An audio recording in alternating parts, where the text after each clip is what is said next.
Hello everyone, welcome back to our AutoCAD Basic series. Today we will learn how to draw perfectly straight lines using Ortho Mode. Now let's draw a line. Click on the line tool, select any point on the screen and move your cursor. Try to make the line perfectly straight as you draw. The line doesn't seem perfectly straight, does it? That's where Ortho Mode becomes useful.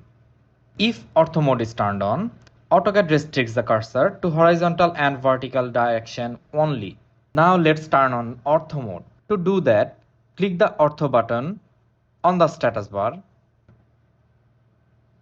Now select the line tool and start drawing from the same point. Move your cursor horizontally.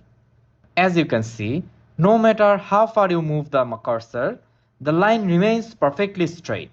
Now move the cursor vertically and see how it behaves. As you can see, the line remains perfectly straight in the vertical direction as well. No matter how far you move the cursor, Ortho Mode keeps the line aligned perfectly. In this way, you can draw as many perfectly straight lines as you need.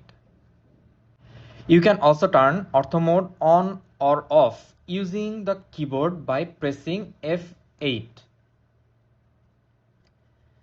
This is a quick and convenient shortcut that you will use frequently while drafting in AutoCAD. When should you use Ortho Mode? Drawing walls in floor plans, creating rectangles and layouts, drafting mechanical parts, any drawing that requires perfectly horizontal or vertical lines. Thanks for watching. We will keep learning more important AutoCAD basic settings in this playlist in the next videos. Stay tuned.